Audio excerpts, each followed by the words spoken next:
Stretch Zone Franklin is the place you go to increase your athletic performance, recover from injuries, and finally ease the aches and pains from the lifestyle you live.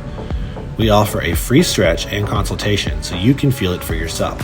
We have a professional certified staff, a patent belting system, and we are top rated in the nation. At Stretch Zone Franklin, we do all of the work for you and you receive all of the benefit. Stretch Zone Franklin is also the sponsor of our new segment called Stretch Your Intellect. Enjoy. Welcome back, everybody. Everybody. I said both in one. Yep, I'm getting really good at this. Still. Guys, welcome back to another episode of the NFM podcast. I am no, I'm just kidding. I'm the Sav. Gerell is not with us today, but we are lucky to have our friend Dylan back. Dylan's been with us enough times. He knows the drill. He knows how this is, supposed to go down. How you been? I've been good. Yeah. Business as usual. Life is good. Can't complain. Any new tattoos lately? No, haven't got any for a little while. Yes, I have a list, but just, budgeting. Mm-hmm. That's smart. One of those habits. Because I never have a list or a budget, and I go get one. And then I'm like, well, I have a tattoo now. Yeah. I've got plenty of ideas, but they'll come out eventually. Yeah. Cool. How's fitness? It's good. Fitness is good. Yeah. Been had some rugby tournaments over the summer. Getting ready to kick into the season next month. So rugby is no joke. Got to get my conditioning up, which is always fun in the summer. But sick. What made you want to do that? Play rugby. Mm-hmm. I had always been interested in it. I had the availability to do it, and I realized I wasn't getting any younger. Nice. And it has genuinely been one of the best decisions I've made in the last 5 years. I love it so much. I have a couple of friends who have joined rec leagues or however you get into rugby. Mm-hmm. And they said it was this is no joke. It's one of the coolest communities I've ever been a part of. Nice. For sure. That's awesome. Good for you, man. That's great. Mm-hmm. Cool. Well, today's episode is brought to you by Game Day Men's Health Studio, which we are sitting in at the moment. I almost said, listeners, how we feeling? Because I say that to my classes. How we feeling? And no one's going to answer. How are we feeling? But today we are lucky to be sitting here with our friend Ben Monet. Is that how I pronounce your last name? Monnette. Okay. Ben Monet. He is with Treehouse Recovery, who has been one of our sponsors. And we're going to get into Ben's story with Treehouse and a little bit more about Ben personally here in a bit. But what do you think? Should we get into the basket of debate? I think we should get into the basket of debate, brought to us today by Waxing the City.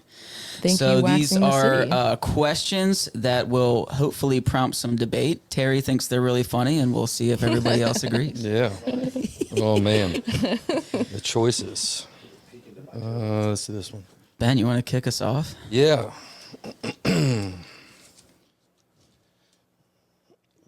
Packing light versus packing everything. Who can survive with just a toothbrush and a swimsuit? Toothbrush and a swimsuit. Wow. What's the debate? Do you pack light or pack heavy? Yeah. Okay. Depends on where I'm going. Yeah, I'm not taking a swimsuit to Alaska. No. But I guess you could sharpen the toothbrush into, like a blade and survive that way. I've watched Alone on Netflix. I was going to say, are you going on the show alone? No. Bring a tarp, everybody. Then swimsuit, you can use the drawstring for a multitude of different things as well. You can take the threads out and make strings. If you have a drawstring. If you're a lady, true. it's right. a little bit difficult. But I like to try to pack as light as possible. I actually have a lot of fun packing. I know people hate packing, but it's like Tetris. See, part of the reason I work out is so that I can afford to pack a couple extra pounds of comforts when I go out. Nice. Yeah, I like to leave room in my suitcase in case I buy a ton of stuff. That's smart. Yeah. What I'll do is I check luggage every day. I will never bring on my big old suitcase and spend 30 minutes trying to fit it in the Tetris above the airplane. Right. I'll just pack it, forget it, and just be comfortable in the airport because airport's already uncomfortable as it is. And I'll definitely put my toothbrush in there, though. Can't forget that. It's one of the reasons I like traveling by cars. You can just pack so much. And you have control. Yeah, and you're driving. Yeah, that's true. That's true. I'm the person that... I forgot about that part. I'm the person that carries too many carry-ons because I tried to pack light, but then I didn't think about the whole going through the airport situation. You got the backpack, the fanny pack, the Yeah. purse. Oh, yeah. You literally just described like what I look like on an airplane. And when I played music, it was Cargo a guitar on shorts. top of that, and that was a nightmare because people were like, "Oh, you want to play us a song?" And I'm like, "Not right now." I'm in the See all this airport. luggage I got on me? Like, no. Yeah, you want to carry my guitar for me, Susan? Like, then I'll play you a song. Like, go ahead, Dylan. All right, this says camping in the wild versus glamping. Who can handle the great outdoors without a meltdown? I like both, but I definitely like raw dog camping, for lack of a better term. That's not the right term. I don't know if there is a better term. We all got it. Yeah. There's something about like having to because that's what Kilimanjaro was for me. It's like you poop on the ground and you sleep in a tent on the ground, and For me, it's one of those things that because it's only a temporary thing, that eventually I'm going to be back in a hot shower in my house. Like I can do this for a couple days or whatever and just suffer.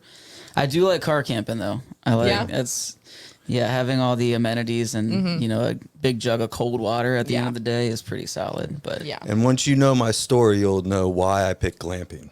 Because I've done it already, and I didn't necessarily I had a choice, but I didn't. So any day now, it's definitely glamping. you have a choice. Give me You're the like mattress. AC, Yeah, running absolutely, water, 100%.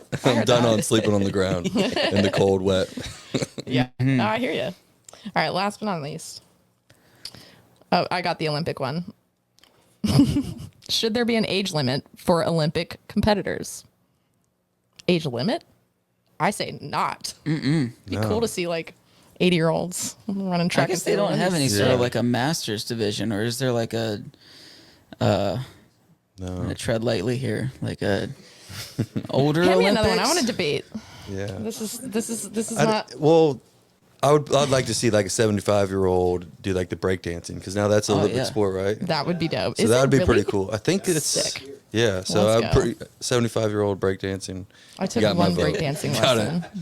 That's dope. Hopefully they understand the Okay, assignment. new one. Scratch that. Traveling with kids versus traveling without kids, which results in fewer tantrums from adults. Oh, well, That's a debate? I think I there's don't no have debate kids. to that. Someone say no kids. Yeah. I can definitely act like a child. Yeah, Well, same. I don't know. I mean, going back to the airport theme, right? I've seen a lot of older people lose their mind when a flight gets delayed, or God forbid their flight, the connecting flight's taken off in 15 minutes, and they choose to sit in the back of the plane, and now they're standing there. I enjoy watching them and just watching that their anger level increase the longer we sit there. I love people watching at the airport. Oh, man. And kids are just sitting there When hanging you're out, alone without just kids. relaxing, Yeah. just along for the ride. So I don't know. It's a good. It seems like the place where everybody who's anti iPad baby has their breakdown. They're like, just take the iPad. Yeah. Stop walking away. Take the iPad. There's a lot of grabbing at children. Like, Stare "Get at back the here." screen right now. Yeah. Yeah. The airport's hectic for sure. Well, that is the basket of debate. So let's get into your story, Ben. Yeah, you mentioned your story that you're going to tell us. Yeah, Let's get into absolutely. it. So I am now currently transitioning out of the military.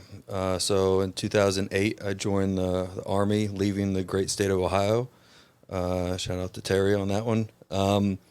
And I had the honor in 2009 to earn my Green Beret. Came here to Fort Campbell with 5th Special Forces Group and never left. And it was been an up and down journey, right? So did all the hard things in the Army, right? I went to Ranger School, did various information collection courses, did combat dive school, combat dive supervisor school, and then deployed 8 times to the Middle East. Anywhere from, in the middle of the desert, not glamping, but living in the hot or the cold desert, to working out of the U.S. Embassy. So I've had it all. But throughout the whole time, I was struggling with unhealthy behaviors, right? Unhealthy coping mechanisms, to whether PTS, depression, anxiety, and that led to just that kind of prioritizing my life, to the point where I knew I needed help, but I was able to, I guess, trick myself because I was already making all these accomplishments and doing well professionally, but personally I was a disaster, right? Wow, that's so I was able to profound. continue to tell myself, well, I don't have that bad of a problem, right? I'm Sure. still doing this, which, you know, very few individuals in our country can say they're doing. Like on paper, you look great. Yeah, but mentally I was a disaster, Wow, right? yeah. And so that led to the drinking and the unhealthy thoughts, the suicidal ideations, the dealing with the transitioning, you know, from deployment to a combat zone back home, and just a multitude of different things, right? And I ended up going to get help someplace up in Kentucky, and that was not enough, right? That didn't satisfy my need, right? It didn't provide the tools, the knowledge that we all seek nowadays, right? So 18 months go by, sober, wasn't drinking, and my thought was, well, if I take alcohol out of my, you know, my daily life, everything's going to be great. I'm going to be happy and things are going to go smooth and life won't life. Well, I was completely wrong, right? So although sober, I still was struggling with the negative thoughts and whatnot. So fast forward 18 months, you know, going through a nasty divorce, creating, you know, doing some unhealthy habits. I go back into drinking, and that was the craziest moment to see. You know, 18 months is still not a short time, not a long time, but still enough time, right? And that second I went right back into it, I was right back into my, you know, addiction. And that just kind of took off. And that took off for a week, right? And that week was a disaster of a week, right? Actively tried to kill myself drinking and just was a mess. And just by the grace of God, I was able to, the program director here in Nashville, Brandon Fender, went down to fifth group and let them know about this program called Treehouse Recovery. And they said, hey, this is you know, don't take this the wrong way, but you're a perfect candidate to go there. I was like, all right, at this point, like, I need to do something. So I went there last July for 3 months, and I left a different person, and it changed my life entirely. In 3 months, Wow. you said? Yeah. And it's and I break it down into three components, right? The physical aspect of it. And when I say physical aspect of it, our society is ever more physical than it was. It has been in a while, right? And understanding what is released in our brains as we work out those feel-good chemicals. Well, guess what? Anyone struggling with unhealthy behaviors, it doesn't have to be alcohol or drugs, be gambling, overeating, right? All these other porn, all these other things can still release that dopamine. So That's why they're addictions. exactly, Yeah. right? And so I think that's one thing that I try to vocalize is it doesn't have to be alcohol or drugs. There can be so many other addictions out there. If it's controlling your life in a negative optic, then it's to me, that's an addiction. It may not be, by the books and whatnot, but that's how I believe, right? So that aspect of it and drawing that correlation between working out and feeling better. And then the second one is knowledge. Like our society, we have knowledge at our fingertips daily, right? Vast amounts of knowledge, probably not too much sometimes, especially for the younger population. But, and I say young, and I'm only 40, so. Well, we could get into that whole conversation. I know, it's crazy. Yeah. And but that knowledge allowed me to understand what was really happening in that addictive mind or time that I was. And that was the point when I started learning about, the limbic system and the fight or flight versus the prefrontal cortex, which is the reasoning part. I saw a light bulb, pop up above my head, and I was like, like this is what it is. This is what I was doing. And more knowledge, right? But not just the knowledge, but also then you tackle on the community aspect of it. And just like, the fitness community, you have this community that's doing the right things and continuing to cope in a healthy way. And that was massive. And since, I lost that community, transitioning out of the military and joining a new community as the, veteran community, having an additional community. And I always say you can have many different communities. Be selfish on it, right? Like if my community is not fulfilling my needs, then it's on you to go find another community.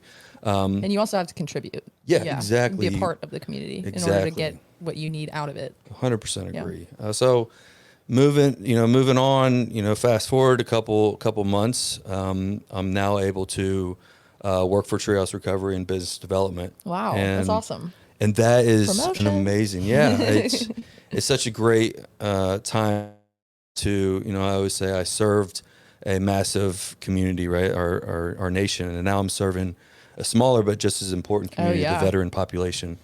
And being able to work with them, being able to work with like nonprofits and organizations that are supporting the veterans in the right way is extremely rewarding. Which it's tough to go to see and walk with an individual who is struggling, but the fulfillment that you get when they actually say, "Okay, I'm in. Like I'm going to do this. I'm going to go get help. Trust. I'm going to change that life." Trust and being able to say, "I was in your shoes. Right? I know what you felt like. I was overseas. I lost friends. I lost friends here stateside. I understand what you're going through. You're not alone, and there are ways to, counteract that and to get better and to change." So doing that, and I love doing it. And it spawned into a lot of different other things that I'm trying to continue to give back in the mental health domain or the umbrella. So I work with Nick Lavery as well. Okay. I don't know if you guys, Nashville Fit, has heard of Nick Lavery. Amazing story, amazing individual. I served with him for, I think, 6 or 7 years. I helped him prepare for combat dive school. Only, amputee to graduate the Special Forces Combat Dive qualification course. Oh. Amazing individual. Enormous Boston guy.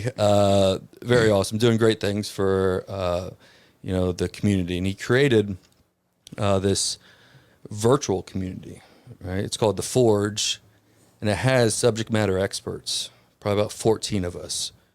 And they have, mindfulness coaches, they have, health and wellness, fitness instructors, finance, cognitive behavioral, and I'm the mental health and recovery subject matter expert for that. And that just adds another layer, right? If that individual is not at that point where they say, "Hey, I need that intensive level of treatment. I need to go someplace for 3 to 6 months," or if they're at that point where, especially here in Nashville, since we have a evening IOP, which is intensive outpatient program, so it's 3 hours a week at CrossFit Forte. Same mindset, workout, knowledge, community. And if you're not that level and you need something else, the Forge has it. And that's something that I've been, blessed to be a part of and to help people and to let them know, like you said, like anything that's controlling your life is an addiction, right? And you can have positive addictions, like how many of us work out every single day. And it's like, well, maybe that 2 rest days in between might help you a little bit, right? Or maybe that diet, or maybe that sleep routine that you've been neglecting, could benefit from, you working out every single day, right? So I think there can be, a lot of things in moderation, but if you're able to take a look at it and assess what you're doing well, and is this the right thing to do, coupled with that knowledge, then you can make a better, well-informed decision. I agree. I think knowledge is one of those things that I also, with my clients in fitness, even though that's like I would say a little bit more narrow than what you're working with, but mental health is still very much so a factor in that. 100%. But I've always wanted my clients to be educated on what's happening, because I always believe that and because I learned things myself, and it's not rocket science, the things that I know, and I'm not saying go sign up to be a coach and go take your personal trainer exam or anything, but there are simple things that if you just know them, it can really open your mind up to like certain things about movement and exercise that you might not have seen it that way before. And it might make it more appealing. It might make it a simpler process for you to get started with. It might make it more intriguing for you to go a certain, you're just able to make better decisions, more informed decisions because you are informed. Yes. And I think I've definitely had jobs where, people have told me like, people don't want to know all that. And it's like, yes, condense what you're saying sometimes, but like, at the same time, like, yes, they do. They actually ask after class, I wouldn't be telling them this if they didn't come up and ask that question, you know, in other circumstances, I might be telling them. But the point is I've never had anyone go, oh, I didn't really need to know all of that. Like people have been grateful for knowing that knowledge. Because like no one ever explained a deadlift to me in that way, or no one ever explained. And it's like, or no one ever explained like why, like I wear barefoot shoes, and I tell people why I want my feet on the ground, and then when you explain that to people and how it's connected to your hips and your knees and the way those things feel, your low back, you're like, oh my God, no one ever told me that before. I'm like, the more you know, like I learned this, and that's why I was like, okay, let's go with that. I like that idea. Or I like to remind myself that I chose this job because I'm a huge nerd about it. Right. But one of my goals as a coach has always been to, in a way, make myself obsolete. Like so many times the barrier of entry to a gym membership is intimidation, or I'm not good enough, or I'm going to be the one that's out of shape. It's like, I want to give you the tools that you can feel confident coming in here and doing a workout without me. And I think that's so important to give people that responsibility, because you can handhold people through whether it's fitness or how much are you really helping them if you're holding their hand all the time? Yeah. Welcome to Game Day Men's Health in Green Hills in Nashville, Tennessee. We are a men's health clinic. We're doing a lot with testosterone replacement therapy. So welcome to our clinic. What you'll be able to do is get your blood work. We'll send it back to our in-house labs. We'll test your total testosterone, your PSA, and then your H&H as well. So we'll get those results within about that 20-25 minute mark. You'll be able to sit down with our licensed clinician and go over your results. We do a lot with medical weight loss, vitamin injections. We have a few ED services as well. And then we also do a lot with peptide therapy as well. And it is something that you want to move forward with if it makes sense. You should be in and out in about 45 minutes.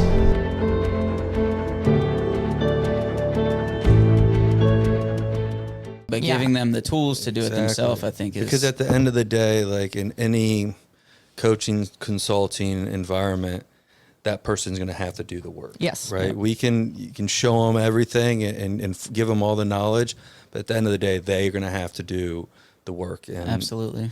And I'm a big, I emphasize a lot on like being efficient. Mm-hmm. Right. Like we always think quantity, mm-hmm. right? If I'm in there for, 3 hours in the gym, then I'm definitely going to get, all these gains and all this stuff. Well, let's be efficient. Right. Like, and I pride myself on being efficient. Although granted, I'm significantly inefficient sometimes. Like I don't have all the answers, and I've made many mistakes in my life, and I'll continue to make many mistakes. But I always strive to be that way. And when I was training up for dive school, I go down to Key West, and people, had 4-minute breath holds, 3-4-minute breath holds. And I had a maybe 2-minute breath hold, but underwater I was efficient. Like whatever task we were doing, and that just really hit home as like, yeah, I could do one way, like the quantity, or I can just understand and be efficient. And it's the same thing with working out and doing other things, eating, right? Dieting, sleep, like the efficiency on sleep. And what do I do prior to going to bed? Your thoughts. You can have inefficient way of thinking. 100%. And be a lot more efficient in the way that you talk to yourself and the thoughts that are running through your mind, like I think mental health is a lot harder, like as far as like unlearning habits and learning new ones, but that's why it's so important, because you transform your mental health, you can transform everything. I had everything. I had an individual tell me like it takes like 30 days to create that new habit. Mm-hmm. Right? I'm like, all right, great. But he's like, well, also think about it takes almost 4 times as long to break that bad habit, right? So you're still constantly have that urge to go back to the norm, the comfortableness as you're continuing to move forward and make yourself uncomfortable so you grow and create those new habits. When you mentioned 18 months you took, Yeah. and then kind of fell off from there. So even that long, it was still a struggle. And that's the power of addiction. Is that's, and I always say, like, I've given myself the liberty to fail at 99% of the things, right? Like I can fail at a lot of things and I can grow from them, because that's where you grow, is your failures, right? And it's all how you look at it. But there's one thing I can't, and is that go back to drinking again. That's like a no fail task. Everything else, I've given myself the grace and the understanding of, hey, if I fail at this, cool. Let's analyze it. Let's take it back. What could I have done better? Let's tweak it left, a little bit right, and then I can move forward and try again. But that's kind of how, once I really truly believed that, that cinder block was lifted off the shoulders, and I was kind of like more free. I was like, okay, I can do these. I can make myself uncomfortable. I can try new endeavors. I can try different ways to help individuals in the mental health domain, which sparked my my consulting business, the Resilience Recon Consulting, which very infant stages, but I significantly enjoy it. That's awesome. Yeah, so it's something where it's difficult, and there's so many different individuals out there that are doing the coaching or doing the mental health or life coaching and doing all these things. And for me, I'd take a step back and talk to people and ask them their advice and listen. How can I set myself up differently, right? Using the skills that I was able to utilize to earn my Green Beret, to do all these things, to be able to be in front of, an ambassador of a country and communicate to him. How can I use that to better help individuals that weren't given the opportunity to be in that position? Yeah, that's incredible. So tell us the name of this consulting company that you have. Resilience Recon. Resilience Recon. And it's still in its beginning stages, but what is your main mission with that? Yeah, so my main mission is it's more of a accountability, motivational consulting, right? And I really break it down into 5 components. One component is strategic thinking, right? I look at problem sets differently, right? Due to my experiences in life, I visualize problems differently in a more analytic way. Like I've had problems at a tactical operational level in a combat setting. I've had problems at a strategic or national level at working out of the embassy. So my ability to understand a problem set is different, and how I use that. Yeah. And then when I look at a problem set and perform the analytics behind that and understand that, I'm able to then look towards the solution, right? And find how to best get to that solution, right? And for me, it's not me telling that person or that individual, hey, here's the way you're going to do it, right? It's more of that dialogue. It's like what works, what doesn't. You can tell me to no, like stop, I'm not going to do that. I'm like, okay, back to the drawing board. Let's do this. But you're not doing all the work for them. They are going through that analysis with you. Absolutely. So they can understand it. Yeah. Yeah. And I can start letting them know, hey, how to look at these problem sets differently, how I look at them. And then as we work together for longer periods of time, then they start looking at their own, problem sets, whether or not in, corporate America or, personally in a different optic. And then once they do that, then that kind of takes the stress off of it. Right. And that's the second one is the stress management is, man, right now, like today we have stress everywhere, right? Like personally, professionally, you got your coworkers, you got your hobbies, you got your friends, you got, either if you have a family, like there's so much stress, and you could oftentimes feel like you're running, but you're not moving anywhere, right? Or you're all over the place, and then how can you? And then that's just once it all comes together, and you're stressed out, like you're not efficient. You know, you're not efficient at all. So how do we balance that? And how I use that is for when I was, deployed for 6 months and then come back, how was I able to balance my professional and personal life? Better yet, how did I mess up? Right? Because I wasn't perfect at that. You know, I went through a divorce, and it probably hinged on the inability for me to transition to professional to personal. So that's a big deal. It's a big, like, it is. Having that separation between personal and professional. I think it's very easy to take things personally when that's exactly what you should not do in a lot of scenarios. So being able to analyze a problem analytically versus emotionally or personally, you can probably solve it a lot more clearly. Yes. And see the solution a lot more clearly than when you let your emotions kind of bog that down and blur the lines there, and it's not to say don't have emotions, but when it comes to problem solving, it's, you have a problem to solve, how long do you want it to take? Yeah, absolutely. And it's just the way you approach it. And that's how I've seen I can help assist these guys these individuals is to look at it differently. Right. And then that's the next one is the professional and personal growth. Right. We have current state, future state, right? Here's where I'm at. Here's where I want to be at. Here's my obstacle. Here's my goal. And what we all want is to be a straight line, right? It's easy, straight line. Boom, I accomplished my goal. Next, right? And that's never the case. It looks like a EKG, right? It goes like this. It goes up. It goes down. It goes up. Down more and more, and then maybe up a little bit.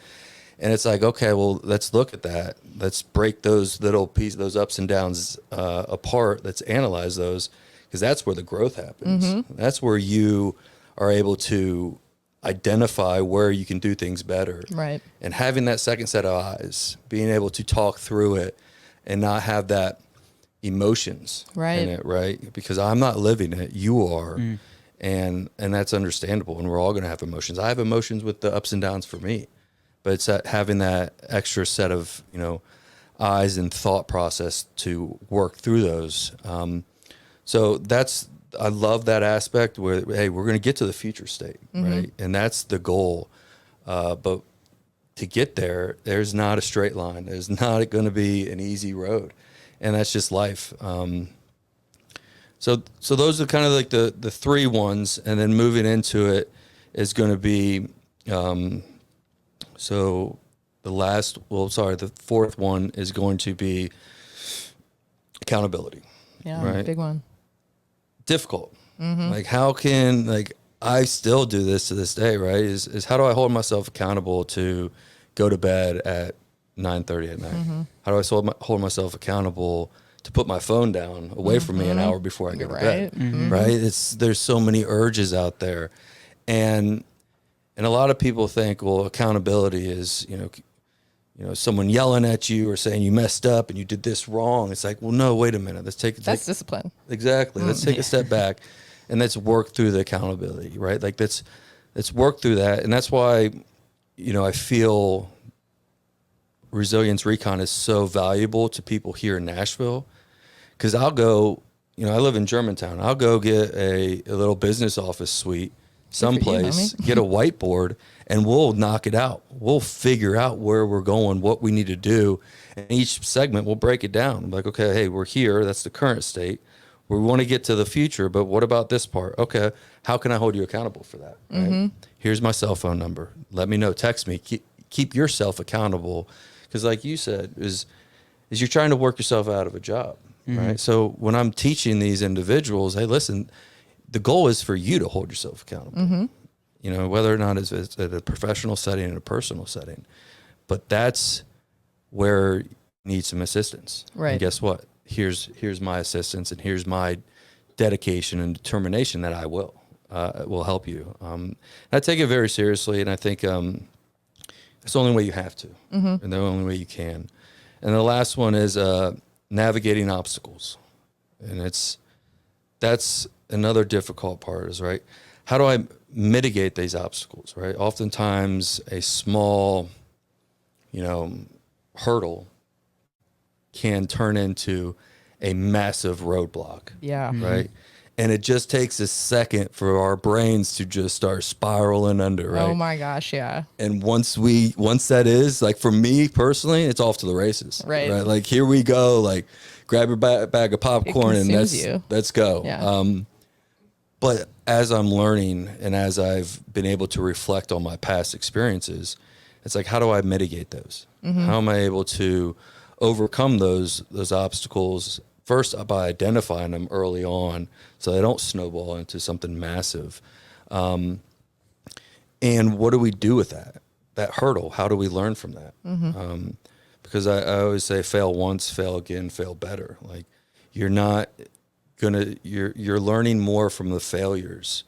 But if we can control those failures and not make them those catastrophic failures, or at least turn them into this catastrophic failures, right? By overthinking, overanalyzing, allowing those emotions to come into it. Or just beating yourself up over it. Yeah. Like, I failed. It's like, exactly. It's what am I going to do? I'm never going to do this again. Right. So those are the 5 pillars that Resilience Recon is focusing on. And those are 5 pillars I feel like everybody should be focusing on. Yeah. I love those. Thank you. Those are really good, like, pillars. Yeah. I had another word in mind. Wow. And being here, milestone, that was not right. And being here in Nashville, I love the virtual, the Zoom calls, the text messages, the phone calls that I have with other clients. But being here in Nashville, man, the amount of stuff that you can accomplish, in a setting, a one-on-one, sitting down there, writing it down, speaking through it, and working through it is powerful. So I look forward to, as Resilience Recon gets going, hopefully Nashville individuals are like, okay, that's, he's clearly shown resilience. He's clearly shown the demonstration of achieving, these high, goals that he set out for himself. And he's made plenty of mistakes along the way. So he's obviously probably learned from them. And he's struggled through a lot of things, so he can relate. And being able to be that one-on-one community, right? Yes. Is that more intimate community, because you can have massive communities. You can have these smaller one-on-one community / relationships that are just as powerful. Oh, yeah. I like that you said that about one-on-one, and also about having multiple communities and being selfish about it. Like, if it's not somewhere that you are connecting with anymore, it's okay. Like, you might have some grief leaving that community or something, but A, normal, B, necessary, and it doesn't mean this community sucks now. It's just, you move through seasons, you move through friend groups, you move through communities, and it's okay to have more than one for different needs. I think it's great to have more than one. And also the one-on-one connection with people. I think that's a really important thing. And I don't just say this because I'm a personal trainer and I've done online coaching, and I still think I see the value in it, for sure. Don't get me wrong. But when I did it, that's the biggest, like, what's wrong? Why am I not happy? Why is this, like, I was making more money at it, to be really honest, but I was not connecting with people the same way. And when I went back to in-person coaching, I had that connection again. And I'm like, this is why I do this, because of that one-on-one connection, because it is powerful. There is something to that you can't really do like through a screen, because you're able to better read body language and facial expressions and hear inflections of the voice. And you can actually sit there, like, there's just something about being in the same room with somebody, especially when you're working through problems. And that's something I do in the gym, but that's something you do on like a mental level with people in their life, and like you and I both are working with people to better their life. Right. And so no matter what the degree of that is, it's very important to be very present with that person. Because if that person is there to trust you with their life, and I'm not saying like, like they're going to live or die because they're with me, but in a sense, there is some truth to that, especially with what you do, because it's like, there's mental health issues in the world that exist that people struggle with, and they don't know how to really cope with it sometimes. And so to be in the same room with somebody who has been there, who can relate, who can speak to what you are going through and go, okay, we're going to work through this together. I'm not going to like dump it all on you to do by yourself, but I'm also not going to do it by myself. This is you your life, and we're here to make it better. So what do we need to change? What do we need to look at? What do we need to analyze? You know, and it's like, I just think it's very powerful to be able to connect with your community, like in real time, face to face. Absolutely. And I think that, you know, you have individuals who, you know, are very successful in Nashville, right? But they still make mistakes, Sure. right? They're human. And you have individuals who, you know, are working in this ever-growing city and they have this skill set, but they just need that extra little direction, that guidance, that extra needed like dialogue. And I've done a lot of you know, creating agendas, creating, you know, briefs and talking in front of individuals and how to, you know, read the room, right? How to introduce myself, how to break down a meeting, right? And what do I want to get out of that meeting? So that's where the resilience recon really came about, is how do I get these individuals who have been in their, you know, corporate job for, you know, 20, 30 years, but also they just need that extra little push. They need that extra little, hey, I hadn't looked at it like this, right? Perspective goes a long way. Exactly. And that's what I really want to hit home is like the mental health aspect is so much deeper and so many layers than just like the substance abuse.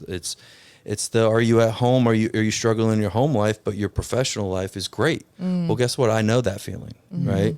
Or are you know, amazing at your home life, your personal life, your friend groups, your significant others, but you're still sitting in that office and you're like, man, I want that next promotion. I want that next opportunity. How do I create that opportunity for myself? Because no one's going to hand you it right off the bat. And we got to work for it. And guess what? That's where I'm here for. And that's what I dedicate my time, my services to accomplish your goal, right? Like I can tell you all day long, but it's your goal. It's whatever you want. Great. Then that's the future state. Then let me work with you backwards. Yeah. You know, from the current state moving forward. Your success is my success. Exactly. Yeah. So with your experience, both your personal experience and who you work with, what do you see as the biggest hurdle to people reaching out for help? Because if you're working with a lot That's of a great question. hard chargers and high performers, like is there a humility aspect? Does it take that big breakdown where they're like, okay, this is rock bottom? Yeah, like rock bottom, and I need to get help, right? Man, I would no, I don't think that's the case. It's having that vision, taking that risk, right, and taking that calculated risk. You know, is working with, you know, myself, you know, once a week, or if you're here in Nashville, you know, meeting. I have different packages, and when we talk, we can discuss what you're looking for, and I can give you recommendations. But it's saying, okay, well, you've accomplished this. Well, let me learn from you, right? And having that, maybe that humility a little bit of saying, man, I've always wanted to get here. I'm so close, right? And I'm working with an individual now that's so close to accomplish his goals, and he's doing it without me. And it's like, now I will give you that 5% extra that you need to stand out and to accomplish whatever task you have, right? And if it's professional, great. You know, if it's personal, fine. And whatever you want, I'm going to use the skills that I've learned, you know, the analytical skills throughout, you know, the 16 years in the special operations community to help tackle that problem. Because I guarantee that the way I look at it is different. And when you have different eyes looking at a problem and you're able to talk and engage in that dialogue in a respectful and healthy way, you know, results are made. Yeah. Do you ever find a difficulty coming from your background and spending so long in the special operations community? Like, obviously you were dealing with elite all the time. So coming out of that, is there a difficulty in the way that you communicate with business people or just anybody in general, or even veterans who had a very different experience? Has that been a challenge for you? No, because I humble myself first, right? I don't. That was, my past, and I'm never going to forget and I guess forget the skills that I've learned. But as I transition in, then I adapt well. Yeah. I have to adapt, and that's the nature of the things that I've done and the trainings that I've been through. All adaptability. It is, and a lot of people think of special operations as it's really tactical. Yeah. Well, when you start moving to the strategic domain, it's very much relationship, right? I was You're gonna building say there has to relationships. be like you have to have relational skill when you're overseas. Exactly. Like 8 times you said you were deployed over there. Yeah, Like, and most of them were in the desert, but some of them were high level individuals who have that strategic national level decision making. So you had to be able to articulate. You had to be able to come with respect and understand. It's not just this immediate problem. Let's look at it at a 10,000 feet view of this, and I can go back and forth easily. But when someone else has their emotions and they're invested their time and it's their life, it's oftentimes it's right in front of them, right? So I get to help them take a step back and look at it a different perspective, that different lens, and hopefully I get an opportunity to work with these individuals. Like, I didn't think like that. Yeah. But now I can incorporate that Bingo. into my corporate, life, and I can start implementing change. I can make change. I can stand out. I can start helping others, or I can get that promotion, or I can now I look at life or my company differently, and now look at that, and it's making progress. yeah. I have something to say to that, but before we do that, we do need to take a quick break for our sponsors.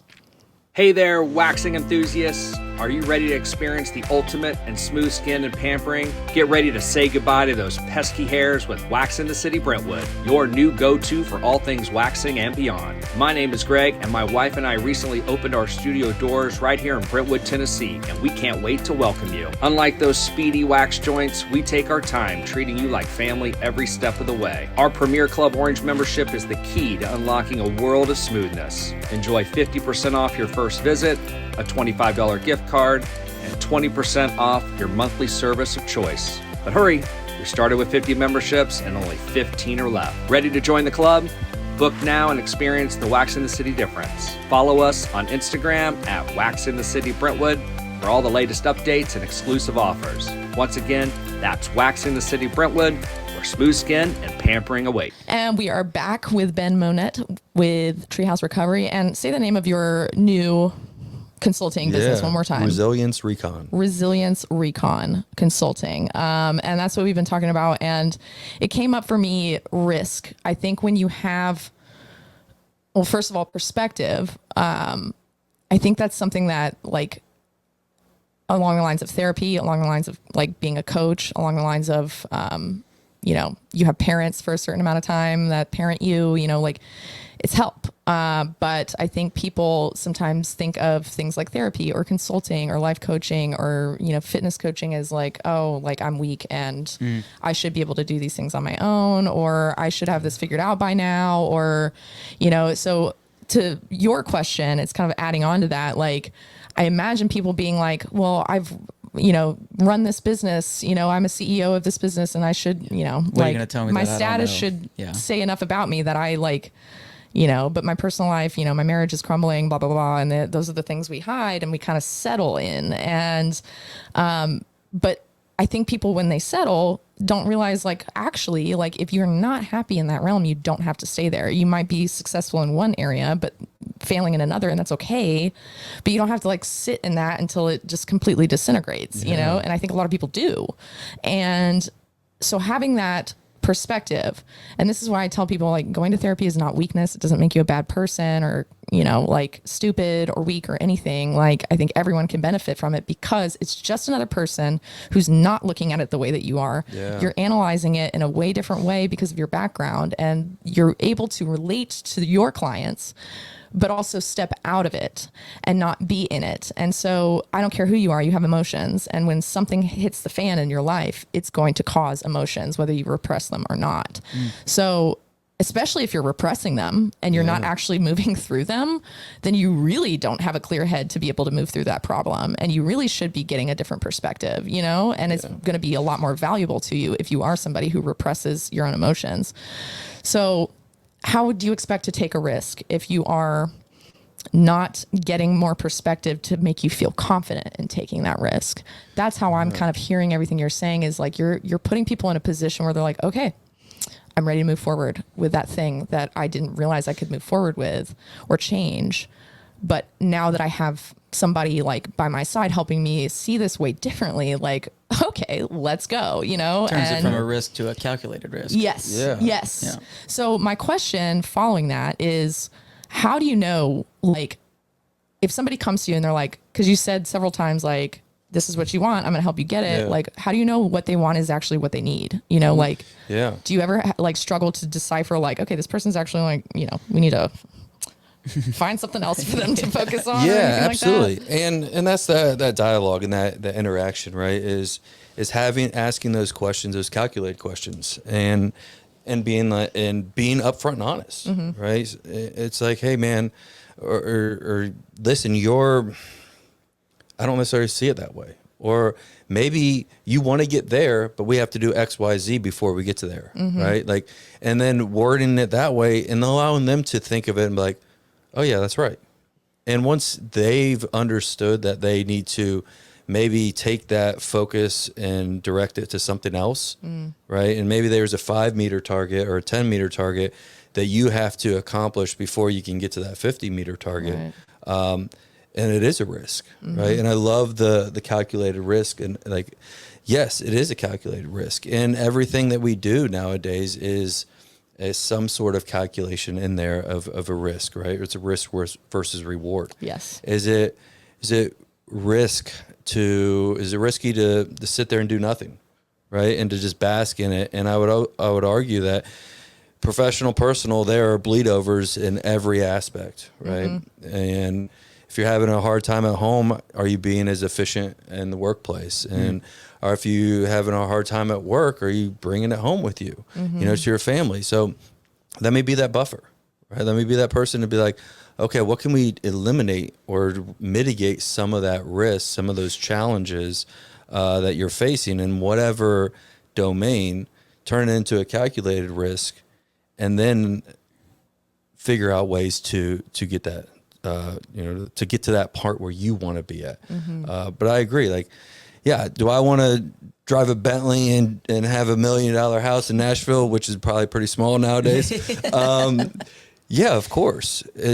But there's so many things prior to that you have to get right. And do you ever find that people actually change what they want after they start working with you a certain amount of time and realize, like, oh, actually, I didn't want this. What I really wanted was this. Yeah, a lot of people will talk more on the professional side, right? It's like, I want to do this in my work, I want to do this, and then it comes down into, well, maybe I want some more confidence, or I want to be able to communicate more effectively. Yeah, that's what I thought you and might it's like, say. okay, well, yeah, then great. Then guess what? We can work on those tools, and I can put you can encourage you to be in a controlled environment where there's uncomfortability, and when there's uncomfortability, there's growth, right? Think about in the gym, right? I'm uncomfortable until I could, max, deadlift or whatever, right? Or yoga for me, I'm like a 2x4 in the yoga studio, and it's so painful. Yep. But I know that once I get to that part, once I start doing those things, then it's going to have not only that benefit of flexibility, but I'm also going to be able to lift heavier, right? So when there's dialogue and there's like, I want this, there's oftentimes, underlying things that we'll be able to tackle in the immediate that will help you accomplish that in the Yeah. long term. Well, it's going to create small incremental victories too, Yeah. which is just going to continue to compound. And guess what? Usually those material things that people want, right? Like a Bentley or like I want, an increase in my salary or something at work. It's usually because of something deeper, that they actually want, like I would like to be more valued at work, or I would like to feel more valued in my life in general, or I want more confidence. I want to be able to, feel good about myself with or without a Bentley, like, or something like that. Absolutely. Obviously we all want nice things, but like, usually there's something deeper. And I ask because that comes up in my work a lot. People change their goals about halfway through working with me because they're like, they don't want what they wanted initially. I never go, that goal is stupid. You can't have that ever. I don't really speak my mind on their goals. I just go, okay, why do you want that? And it usually boils down to something deeper. It's the power of the question why. Yeah. Right? Why do you want that? And like the victories portion of it, right? Is like, how many times do we accomplish something and we dismiss it? Right?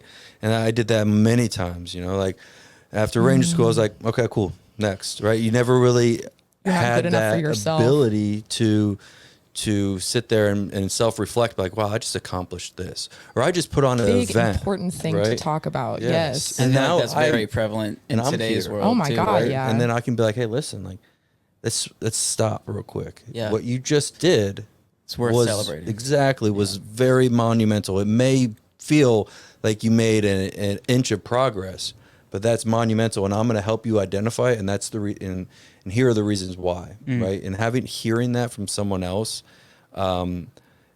just allows them to get that more motivation, that more confidence, like, oh, you're right, I did do that. Like that was pretty good of me, like instead of dismissing that. With the goal of that person continuing to do that for themselves, because if you're always relying on external validation, right? Like, you did great. And when people stop telling you did great, then I must not be great at anything, and nothing I do is great. Gratification. Yeah. But you have, like, that's why little wins are important, like you don't have to go out and throw a party, every time you have a little win, but internally you should be recognizing those things and reflecting on, like, okay, that was a big deal for me. Yeah. Like, I'm going to celebrate that right now because it is something worth celebrating. And if you don't have those things add up, like, when are you ever going to celebrate yourself? When are you ever going to be good enough? You're never going to be good enough for yourself if it's always like, that was especially whatever. Working with recovery. I mean, it's all just small victories, right? It's just the little things that you have to. It's the little tweaks here and there. Give yourself that credit. And being able to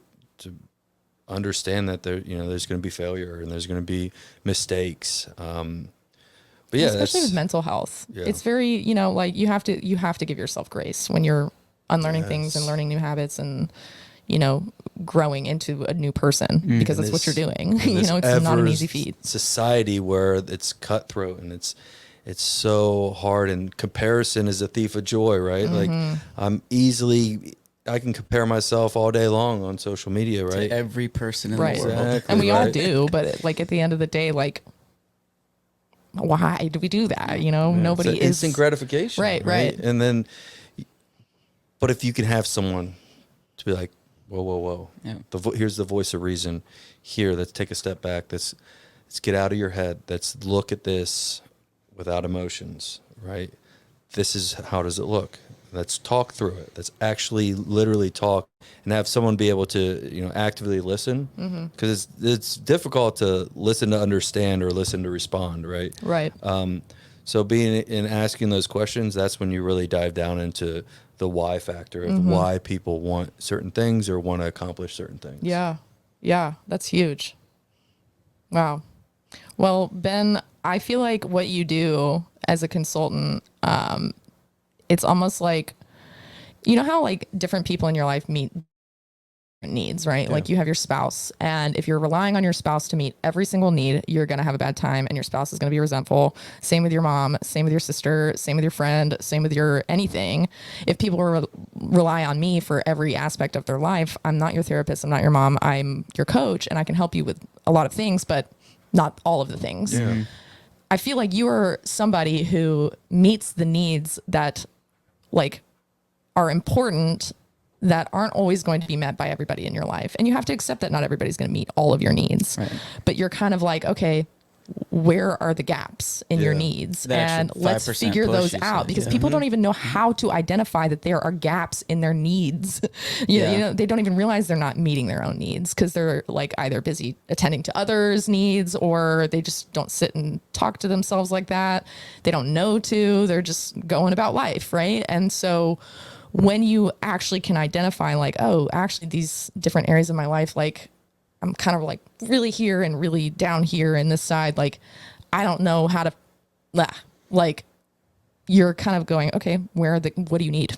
Like, where are the gaps in that? Yeah. And that's what came up for me in everything you're talking about. You're basically like a friend that isn't like ever going to turn on you. Like, you're going to be like the ideal best friend that everybody wants, you know, like everybody wishes they had a best friend that'd be like, okay, let me like sit down and help you through your problems. And like, you know, that's what you do. So you're somebody you can actually like go to and go, actually, I can hire a built-in best friend who's going to actually really care about my success.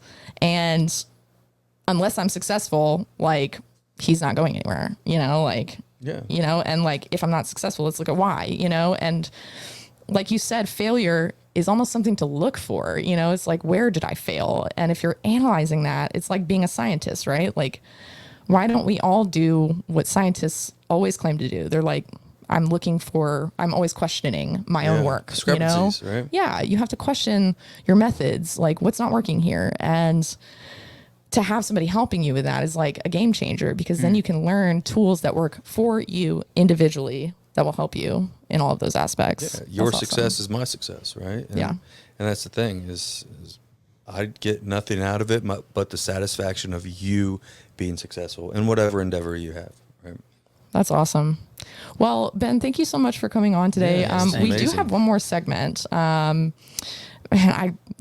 was a deep one, though. I'm like in this like serious, like analytical mood, you know, but like. Let's go back to the basket of debate. No, it's awesome. Stretch Your Intellect is the segment, and it is brought to you by All Strength in Brentwood. And basically this segment is facts. It's not anything we debate. So it's not as like, you know, back and forthy, but sometimes they're like really interesting facts that, I don't know, sometimes they're just random, but you'll leave here learning something. I can tell you that. Mm-hmm.